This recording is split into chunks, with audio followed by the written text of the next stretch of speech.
Hello students, Wikipedia channel में आपका स्वागत है। पिछली एक्सरसाइज में हमने एक्सरसाइज 8.1 को लगाया था और उसे हमने अच्छे से सीखा। आज हम एक्सरसाइज 8.2 को सीखेंगे। 8.2 एक्सरसाइज पूरी त्रिकोणमिति अनुपात के आधार पर आधारित है, एंगल्स पर आधारित है। तो सबसे पहले हम त्रिकोणमिति अनुपातों को निकालना सीखेंगे, उसकी टेबल को बनाना सीखेंगे, ठीक है। उसके बाद हम एक्सरसाइज 8.2 को करेंगे। देखिए, मैंने ऑनलाइन क्लासेस स्टार्ट करी हैं। जिस किसी को भी जुड़ना हो तो मेरा व्हाट्सअप नंबर जो है वो डिस्क्रिप्शन में मैंने लिखा हुआ है। आप मेरे से जुड़ सकते हो डायरेक्ट मेरे व्हाट्सअप नंबर से, ठीक है। देखते रहिए विकिपीडिया चैनल। जय जय।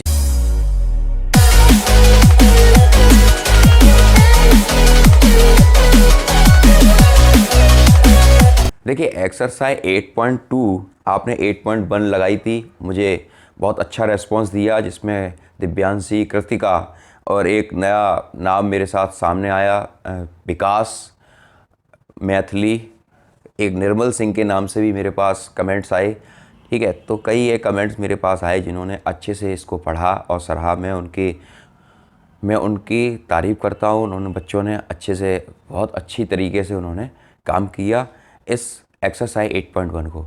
अब हम एक्सरसाइज 8.2 को सीखेंगे, तो उससे पहले हम एक्सरसाइज 8.2 से पहले हम उस त्रिकोणमिति टेबल को बनाना सीखेंगे जो त्रिकोणमिति पर आधारित है, त्रिकोणमिति के बेस पर आधारित है। अगर किसी को त्रिकोणमिति टेबल नहीं आती है तो वह त्रिकोणमिति नहीं कर पाएगा। तो यह आवश्यक बनता है कि त्रिकोणमिति टेबल को सीखना बहुत ज़रूरी है। स्टेप बाय स्टेप सीखते हैं। अगर आप जैसी भी पोजीशन में हैं, आप नोटबुक और पेन मेरे साथ ले लीजिए। स्टेप बाय स्टेप मैं आपको सिखाऊंगा, बिल्कुल भी समस्या नहीं आएगी आपको 1% भी, ठीक है। जैसे जैसे मैं बताता जा रहा हूँ वैसे वैसे आप करते जाएँ, ठीक। चलिए, हम त्रिकोणमिति पहले टेबल को सीखते हैं, उसके बाद हम एक्सरसाइज 8.2 को करेंगे।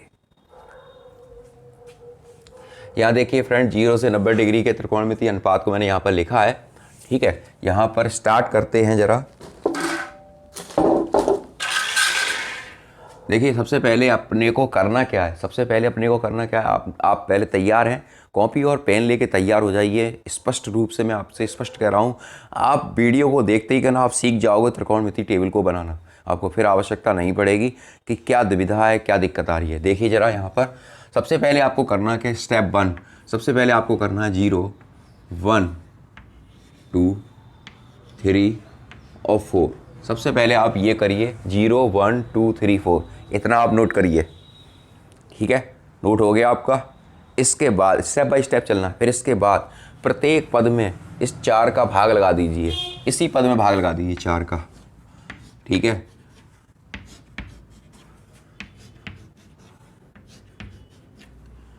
चार का भाग लगा दीजिए, इतना काम हो गया, ठीक। स्टेप बाय स्टेप चलना, मैं आपको स्टेप बाय स्टेप सिखा रहा हूँ। इतना काम करने के बाद यहाँ देखिए ज़रा, अब इसको ज़रा सरल करो। 2 एकम 2, 2 दूनी 4, 4 एकम 4, ठीक है, ठीक। अब सरल होने के बाद क्या आया वो ज़रा लिखो। 4 का भाग 0 में देंगे, 0 आएगा। ये 1/4 ही रहेगा, ये 1/2 रहेगा, ये 3/4 रहेगा और ये 1 रहेगा, ठीक है। इतनी बात समझ में आती है आपको? नोट करिए इसको फटाफट।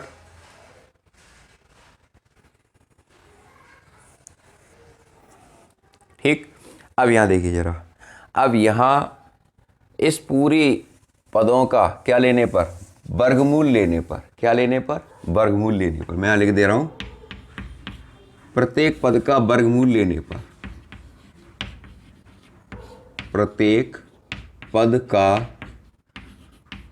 वर्गमूल लेने पर, ठीक है। मैं ये चाहता हूँ कि त्रिकोणमिति सीखने वाला हर बच्चे को ये त्रिकोणमिति टेबल बनाना स्वयं आनी चाहिए, जिससे वह अपने इस त्रिकोणमिति विषय में बहुत अच्छी तरीके से अध्ययन कर सके। चलिए, यहाँ पर मैंने लिखा प्रत्येक पद का वर्गमूल लेने पर। आप जब वर्गमूल लेंगे तो 0 का वर्गमूल 0 होता है, ठीक है। इस 4 का वर्गमूल 2, 2 का वर्गमूल 1/√2 और इसका √3/2 और इसका 1। देखो जरा, नोट करो इसको फटाफट। हो गया? नोट करिए इसको।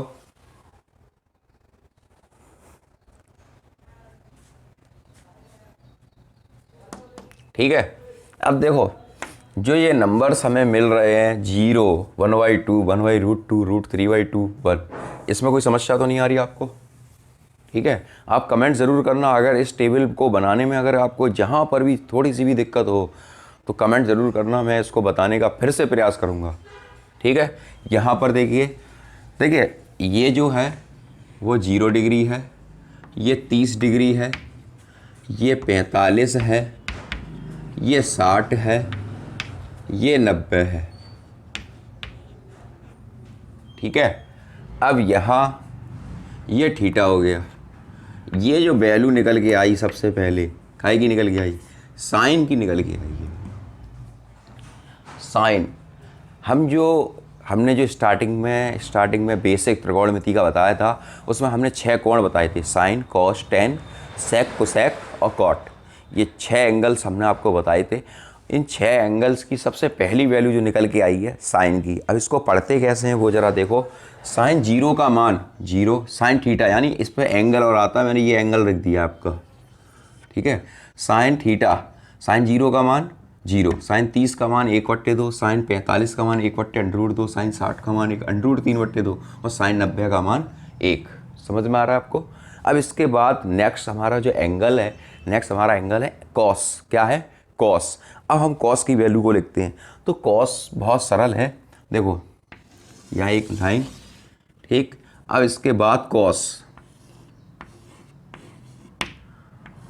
कॉस में आपको क्या करना है, ये जितने भी ये टर्म लिखे हुए हैं कॉस में आपको क्या करना है, ये जितने भी टर्म लिखे हैं सबको उल्टा करके लिख दो।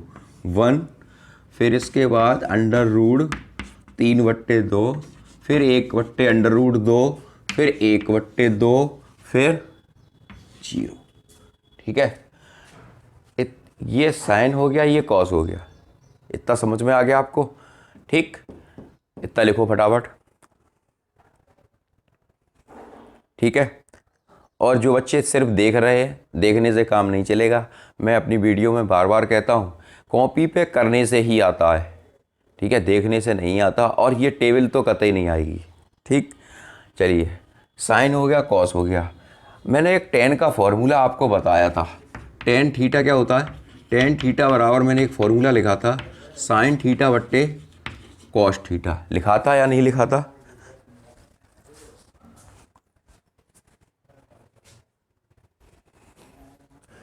मैंने एक फॉर्मूला लिखा था, टेन थीटा का बताया था, साइन थीटा बट्टे कॉस थीटा। तो यहाँ पर हम उसी का फॉलो करेंगे। ठीक है, तो यहाँ पर हम लिखेंगे कॉस थीटा साइन थीटा बट्टे कॉस थीटा।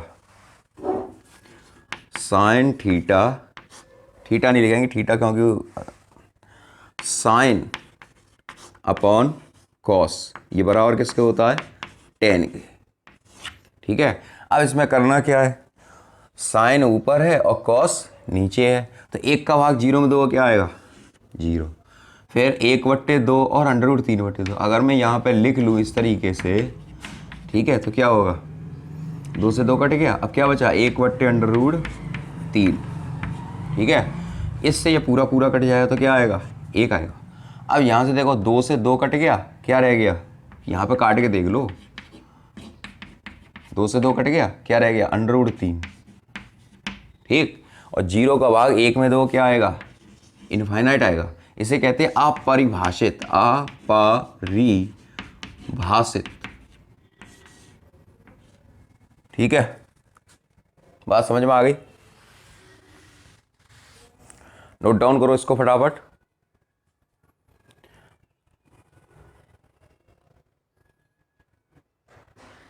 हो गया? चलिए, यहाँ पर देखिए, अब साइन हो गया, कॉस हो गया, टेन हो गया। टेन के बाद नंबर आता है कोसेक।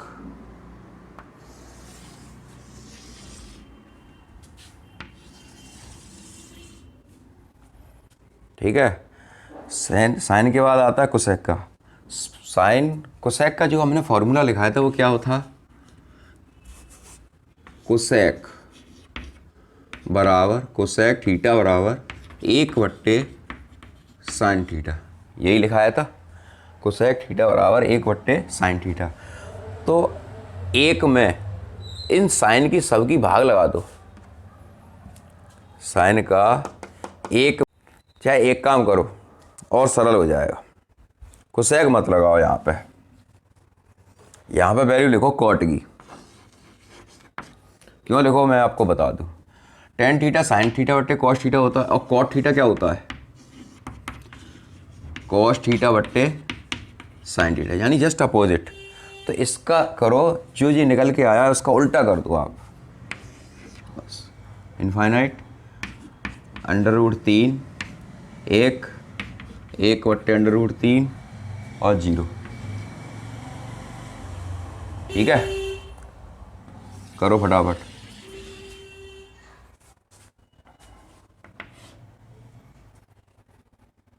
ठीक, साइन हो गया, कॉस हो गया, टेन हो गया, कॉट हो गया। अब नंबर ले लो सेक का, सेक को बाद में ले लेंगे। सेक थीटा क्या होता है, सेक थीटा होता है 1/cos थीटा। सेक थीटा क्या होता है, 1/cos थीटा, ठीक है। ये हम सारे वही एंगल ले रहे हैं जो हमने आपको स्टार्टिंग की पहली वीडियो में बताए थे। अगर आपने नहीं देखी है और आप नए हैं तो मेरी पहली वीडियो को आप देख लें, जिससे आपको मालूम पड़ जाएगा त्रिकोणमिति किस तरीके से मैंने आपको बताई थी स्टार्टिंग में, ठीक। ये आप देख लीजिए, सेक थीटा बराबर 1/cos थीटा। तो एक में कॉस थीटा का सभी का भाग लगा दो, तो एक में भाग लगाएंगे, एक आएगा, ठीक है। अब यहाँ देखो ज़रा, मैं यहाँ पर करके दिखा दे रहा हूँ आपको। जैसे दूसरा टर्म है हमारा 1/√3/2, ठीक है। अब ये जब उल्टा करेंगे तो क्या हो जाएगा, 2/√3, यानी इन सभी टर्म को, जो कॉस के जितने भी टर्म लिखे इनको सबको उल्टा कर दो। तो उल्टा करेंगे तो क्या हो जाएगा, 2/√3 हो जाएगा ये। इसको उल्टा करोगे तो ये क्या हो जाएगा, √2 हो जाएगा ये। इसको उल्टा करोगे तो ये 2 हो जाएगा। अब इसको उल्टा करोगे तो क्या आएगा, 1/0, यानी इनफाइनाइट आएगा ये, ठीक है। इसे कहते हैं अपरिभाषित, ठीक। ये हो गया आपका, ठीक। ये आपको समझ में आया। अब sine cos tan cot sec और लास्ट है आपका कोसेक। आपका लास्ट टर्म है कोसेक। कोसेक का जो फॉर्मूला था वो था 1/sin। अब साइन की वैल्यू को उल्टा कर दो। अब साइन की वैल्यू को जब हम उल्टा करेंगे तो यहाँ 0 लिखा है, ठीक है, 0 लिखा है। तो 0 में 0 का भाग लगाएं, क्या आएगा, इनफाइनाइट आएगा, ठीक। फिर इसके बाद इसको उल्टा कर दो, या इस सेक की वैल्यू को सीधा उल्टा उतार दो, वही आ जाएगा। देखो जरा, इनफाइनाइट 2, फिर √2, फिर 2/√3, फिर 1। ये आपकी टेबल हो गई। देखिए यहाँ पर कोई भी समस्या हो इस टेबल के अंदर आपको आ रही हो तो कमेंट ज़रूर करना है इस टेबल के लिए, क्योंकि ये जो मैंने जो आपको बताया ये आधार है त्रिकोणमिति का। ये टेबल जो है वो हर बच्चे को आनी चाहिए। इस टेबल के अंदर अगर आपको कहीं पर भी कोई समस्या पैदा होती है तो आप ज़रूर कमेंट्स करें। मैंने अपना व्हाट्सअप नंबर दे दिया है डिस्क्रिप्शन में, उससे मेरे को बात करिए मैसेज करके, जिससे आप डायरेक्ट जुड़िए। और अगर मैंने ऑनलाइन क्लासेस भी स्टार्ट की हैं, अगर आपको डायरेक्ट जुड़ना हो तो मेरी ऑनलाइन क्लासों से भी आप डायरेक्ट जुड़ सकते हो। उम्मीद है आप लोगों को ये टेबल समझ में आई होगी, ठीक है। मैंने इससे आधारित एक्सरसाइज 8.2 के कुछ क्वेश्चन आपके सामने रखे हैं, तो इनको ज़रा देख लीजिए। और ये सारे क्वेश्चन इस टेबल की हेल्प से ही होंगे। जब आप एग्जामिनेशन में आप जाएं तो एग्जामिनेशन के में आपको कॉपी 15-20 मिनट पहले मिल जाती है। तो 15-20 मिनट में सेकंड लास्ट पेज पर आप इस टेबल को अपने हाथ से बनाइए। और प्रैक्टिस की बात अगर मैं बताऊं तो ये टेबल जो है वो आप प्रतिदिन 2 बार बनाइए, 2 से 3 बार आप प्रतिदिन बनाइए। 6 से 7 दिन के अंदर आपको ये टेबल ऑटोमेटिक लर्न हो जाएगी। अगर आप इसे इस तरह से याद करना चाहो तो ऐसे याद नहीं होगी, लेकिन लिख लिख कर अगर आप प्रतिदिन इसे अपनी स्टडी में लाएंगे तो आपको ये तैयार हो जाएगी। अगर फेसबुक पर अगर आप हो तो मेरा मैथ स्टडी नाम का ऐप एक पेज है और विकीपीडिया नाम से प्ले स्टोर पर एप्लीकेशन भी है, आप उससे भी डायरेक्ट मुझसे जुड़ सकते हो। ठीक है, तो यहाँ पर ज़रा एक्सरसाइज 8.2 का पहला क्वेश्चन ज़रा देखिए, जो मैंने इस तरह से किया है। यहाँ लिखा है साइन 60 कॉस 30 साइन 30 कॉस 60। ठीक, यहाँ पर करना क्या है अपने को, देखिए साइन 60 की जो वैल्यू है वो क्या है, साइन ये लिखा हुआ है साइन 60 ये रहा। साइन 60 की जो वैल्यू है वो कितनी है, √3/2। साइन 60 की जो वैल्यू है वो √3/2। ठीक है, ये लिखा मैंने √3/2। और कॉस 30 की वैल्यू क्या है, कॉस कॉस 30 की जो वैल्यू है वो √3/2, वो भी वैल्यू √3/2, दोनों वैल्यू √3/2। अब साइन 30 की वैल्यू क्या है, साइन ये लिखा है 30 ये लिखा है, साइन 30 की वैल्यू 1/2 ये लिख दिया। कॉस 60 की वैल्यू क्या है, कॉस 60 1/2, कॉस 60 1/2। ठीक है, ये आपको पढ़ना आगे किस तरह से पढ़ते हैं। साइन 0 की वैल्यू 0, साइन 30 की वैल्यू 1/2, साइन 45 की वैल्यू 1/2, कॉस साइन 60 की वैल्यू √3/2 और साइन 90 की वैल्यू 1। इसी तरीके से इसी टर्म में हम पढ़ते जाते हैं। ठीक है, इसी तरीके से कॉस 0 की वैल्यू 1, कॉस 30 की वैल्यू √3/2, कॉस 45 की वैल्यू 1/2, कॉस 60 की वैल्यू 1/2 और कॉस 90 की वैल्यू 0। बात समझ में आ रही है आपको। अब यहाँ जरा देख लीजिए, मैंने √3/2 यहाँ रखा। √3 का √3 में गुणा करेंगे 3 आएगा, 2 दूनी होते हैं 4। ठीक है, ऐसे ही 1 का गुणा 1 में करेंगे 1 और 2 दूनी 4, दोनों के समान हर हैं तो एलसीएम क्या हो जाएगा, वही संख्या हो जाएगी 4। और फिर ऊपर भी 3 धन 1 4/4। इसको जब हम कैंसिल आउट करेंगे तो 1 आ जाएगा, 4 को 4 से काटेंगे तो 1 आएगा। इसका आंसर जो हमें मिलेगा वो 1 मिलेगा। ठीक है, नेक्स्ट क्वेश्चन देखिए, क्वेश्चन नंबर 2। क्वेश्चन नंबर 2 क्या कह रहा है, 2tan² 45। क्या लिखा है, 2tan² 45 plus cos² 30 minus sin² 60। अब tan² 45 लिखिए, tan ये है हमारी वैल्यू, tan 45 की वैल्यू क्या है, tan 45 की वैल्यू है 1। अब यहाँ पे देखिए जरा, tan 45 का मान 1 है, 2 × 1 प्लस cos² 30 कितना है, √3/2। ठीक है, अब देखिए cos 30 का मान है √3/2। अब यहाँ पे स्क्वायर लगा हुआ है तो इस पर ब्रैकेट पे स्क्वायर लगा देंगे। ठीक है, फिर इसके बाद भाई माइनस sin² 60 लिखा। अब sin 60 का मान जो क्या है, sin 60 √3/2, तो sin 60 √3/2 का होल स्क्वायर, क्योंकि स्क्वायर लगा इसलिए मैंने यहाँ पर ब्रैकेट के बाहर स्क्वायर लगाया है। ठीक है, इस चीज़ को आप अवश्य ध्यान रखें। अब यहाँ पर 2 हो गया, √3, 3 का 3, 2 का 4, यहाँ पे भी 3/4, 3/4 से 3/4 ये कैंसिल हो गया। ठीक है, अब ये हमारे पास बचा क्या, 2। ठीक, अब नेक्स्ट क्वेश्चन देखिए, ये क्वेश्चन थोड़ा सा कॉम्प्लिकेटेड है, इसको समझने की जरा अच्छे से कोशिश करना। ठीक, यहाँ पे लिखा है cos 45 बट्टे sec 30 प्लस cosec 30। ठीक, थोड़ा सा कैलकुलेशन है। ठीक है, यहाँ पर देखिए cos 45 sec 30 प्लस cosec 30। अब यहाँ पर देखिए cos 45 की वैल्यू क्या है, cos लिखा है और 45, cos 45 की वैल्यू कितनी, 1/√2। ठीक, 1/√2 मैंने यहाँ लिखा।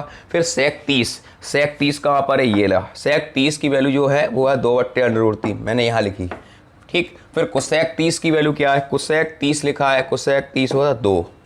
ठीक, इसके नीचे हमने 1 मान लिया एलसीएम के लिए, फिर इसके बाद 1/√2, फिर लासा लिया √3, फिर 2 + 2√3/√3। फिर क्या किया फिर हम करेंगे पहला, चौथा और दूसरा, तीसरा भिन्नों का प्रयोग करेंगे। हमने यहाँ पे लिखा √3, ये ऊपर चला गया और ये नीचे आ गया, √2, 2 + 2√3। ठीक, यहाँ पर ये संख्या हमें प्राप्त होने पर इस रूट का ऊपर नीचे परमेयीकरण कर दिया, इस √2 का। ठीक है, क्योंकि आपको मालूम है, हमने क्लास 9th में भी पढ़ा है कि परमेय संख्याओं को अपरमेय संख्याओं को हम परमेय संख्या इसलिए बनाते हैं क्योंकि रूट का ऊपर नीचे गुणा कर दें, क्योंकि परमेय संख्या बनी रहे। तो √2 का ऊपर नीचे हमने परमेयीकरण किया तो ऊपर √2 आ गया और √2 से √2 खत्म हो गया, ये 2 आ गया यहाँ पे। ठीक, यहाँ से 2 को कॉमन ले लिया, ज़रा समझने की कोशिश करना। इस वाले ब्रैकेट से हमने 2 कॉमन लिया, ये आया, अंदर बचा 1 + √3। ठीक है, देखो ये आ गया 4, नीचे 4 आ गया, 1 प्लस रूट 3। अब यहाँ ज़रा देखो, 2 रूट 3 रूट 3, 2 दूनी 4। अब यहाँ पर रूट 3 प्लस 1 लिखा है, यहाँ पर क्या लिखा था 1 प्लस रूट 3। ऐसा हमने क्यों किया पता है? ऐसा हमने इसलिए किया क्योंकि रूट 3 का जो मान आता है, रूट 3 की जो वैल्यू आती है वो कितनी होती है 1.732 रूट 3 का मान, और 1 तो रूट 3 बड़ा है और 1 छोटा है। तो यहाँ पर इसीलिए हमने रूट 3 प्लस 1 लिख लिया, क्योंकि हम जब 1.732 में से 1 घटाएंगे तो पॉजिटिव नंबर आएगा। अगर 1 में से रूट 3 को घटाएंगे तो नेगेटिव नंबर आएगा और संख्या पूरी नेगेटिव हो जाएगी, और हमें संख्या को पॉजिटिव बनाना है, इसलिए हमने यहाँ पर इस तरीके से रूट 3 प्लस 1 को लिखा है। अब यहाँ पर ऊपर नीचे हमने परमेयीकरण कर दिया इसका, root 2 into root 3 minus 1 upon 4। अब root 3 plus 1 root 3 minus 1, A minus B A plus B, A square minus B square, तो ये रूट 3 स्क्वायर माइनस 1, ये हो गया रूट 2 रूट 3 माइनस 1, और 4 ये लिखा है रूट 3 का वर्ग होता है 3, 3 में से 1 घटाएंगे 2 बचेंगे, ये संख्या आ जाएगी रूट 2 रूट 3 माइनस 1 अपॉन 8।